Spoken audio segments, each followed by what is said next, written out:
Srinivasa Kalyanam it's not a event, it's a beautiful moment. ఈ టైటిల్తో మా బ్యానర్లో సినిమా చేసాం. ఇప్పుడే సినిమా అందరం చూసుకున్నాం. సో ఎవ్రీవన్ ఒక ఎగ్జైట్మెంట్లో ఉన్నాం.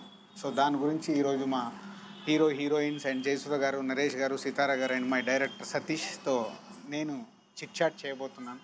సో ఆగస్ట్ 9th రిలీజ్ కాబోతున్న ఈ సినిమా తెలుగు ప్రేక్షకులకు ఒక మంచి సినిమా ఇస్తున్నాం.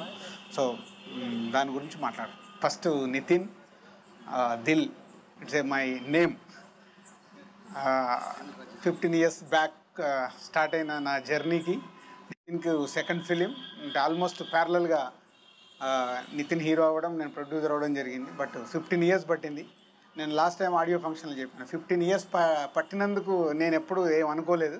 బట్ ఈ సినిమా కథ అయిన దగ్గర నుంచి నితిన్ మొన్న సినిమా చూసి తను ఎగ్జైట్ అయ్యి ఫోన్ చేసిన మూమెంట్స్ అప్పుడు నాకు కళ్ళలో చూకుమంది. అంటే ఒక జర్నీకి టైం పట్టిన ఒక రైట్ ఫిలింతో మళ్ళీ అసోసియేషన్ అయితే బాగుంటుంది అనేది feeling. So Nithin, so from Dil to Srinivasa Kalyanam. Dil అని చెప్పినట్టుగా 2002లో. సో అప్పుడు కూడా మా ఇద్దరు జర్నీ బాగుంటుంది. అంటే మా ఇద్దరు టేస్ట్ ఆల్మోస్ట్ చాలా విషయాల్లో చాలా మ్యాచ్ అయ్యేది. దాని తర్వాత మధ్య చాలా గ్యాప్ వచ్చింది. తర్వాత ఈ సినిమా వచ్చారు. ఫస్ట్ నాకు ఇలా కాల్ చేసి ఇలా సినిమా కథ వినండి, కథ విను, చాలా బాగుంటుంది అంటే విన్నాను. విని ఇమీడియట్ కాలేజ్ చెప్పాను, అంకుల్ సినిమా క్లాసిక్ అన్నాను. అప్పుడు గుర్తుంది అవ్వడం అన్నాను, క్లాసిక్ కథ సినిమా క్లాసిక్ అని చెప్పాను. తర్వాత మొన్న సినిమా చూశాక మళ్ళీ ఫస్ట్ మీకు చెప్పాను, సార్ సినిమా క్లాసిక్ చెప్పాను మీకు చెప్పాను, మీ 30 సినిమాల్లో ఇది బెస్ట్ సినిమా, దీన్ని మీరు కొట్టాలంటే మళ్ళీ మీరు ఇంకొక తెలీదు మీరు maybe 1 year or 5 years 10 years మళ్ళీ చేయాలి, ఇట్స్ అ ఛాలెంజ్ అంటే ఇదంతా ఇది నా ఫీలింగ్. సో ఈ cinema and so happy, so excited. Cinema చూశాను, లైక్ 2 weeks బ్యాక్ చూశాను. సినిమా అయిపోయిన తర్వాత కూర్చొని ఒక్కడే నా కళ్ళలో వాటర్ కారుతూ ఉంది. అది వెరీ ఎమోషనల్. అంటే ఏదో నా సినిమా నేను యాక్టింగ్ పర్సన్ కాదు, యాజ్ అ సినిమా. ఈ సినిమా షూటింగ్ చేసేటప్పుడు కూడా వీ ఎంజాయ్డ్ లాట్. 60 daysలో 70 మంది ఆర్టిస్ట్తోని ఇంత ఫాస్ట్గా వీ షాట్. సో ఆ journey was very good. We all bonded very very well. ఎందుకంటే సినిమా షూటింగ్ అయితే మ్యాక్సిమం అంతా అమలాపురం, చండీగఢ్లో అయింది.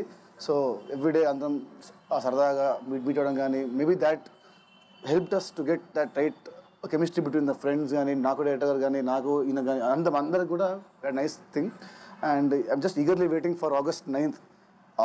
మనం మేము ఎంత కాన్ఫిడెంట్ ఉన్నా కూడా జనాలు చెప్తే అప్పుడు will be more happy. So ఈ సినిమా అవ్వడం, నాకు రావడం ఇది నా అదృష్టమని ఫీల్ అవుతున్నాను. So as an actor I'm very very happy, as an artist I'm very very happy. రేపు ఆడియన్స్ కూడా చెప్తే ఇంకా అన్ని విధాలుగా I'll be very very happy. నాకు గుర్తుంది నితిన్, ఈ షూటింగ్ జరిగేటప్పుడు ఇన్ని సినిమాలు చేశాను కానీ ఇంతమంది ఆర్టిస్టులతో నేను ఇప్పటివరకు ఏ సినిమా షూటింగ్ చేయలేదు అంకుల్. అసలు సెట్లోకి వెళ్ళాలంటే అసలు నా భయం అయింది. నాకు సెట్లోకి వెళ్తే అసలు 60 మంది ఆర్టిస్టులు, వాళ్ళకి ఒక మేకప్, ఒక హెయిర్ డ్రెస్సర్, ఒక బాయ్, అది అసలు వాళ్ళ ఫుడ్ అసలు నాకు సతీష్ గారు భయం అవుతుంది నాకు అలావన్నీ.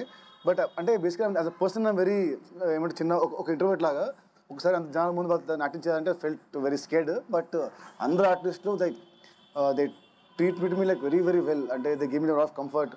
నరేష్ గారు కానీ, జయసుధ గారు కానీ, సితార్ గారు కానీ, అందరూ all artist they treat me very very well. So స్లోగా it all really become like a family. Basically shooting in Amalapuram పోవాలంటే రాశి అమ్మో అమలాపురం వద్దు అనేది అందరూ అమ్మ వద్దు అని. నేను మాత్రం నాకు వస్తా పోతా అంటుండే. ఎందుకంటే ఫెల్ట్ లైక్ ఫ్యామిలీ. ఒక పెద్ద ఇంట్లో అందరూ షూటింగ్ చేయడం, అందరూ కలిసి పోంచడం కానీ అంతా వాజ్ వెరీ వెరీ హ్యాపీ. ఏంటండి వీడియో నచ్చిందా? అయితే ఓ లైక్ వేసుకోండి, లేదంటే ఓ కామెంట్ చేయండి. ఎప్పటికప్పుడు మా వీడియోస్ చూడాలంటే సబ్స్క్రైబ్ చేసుకోండి.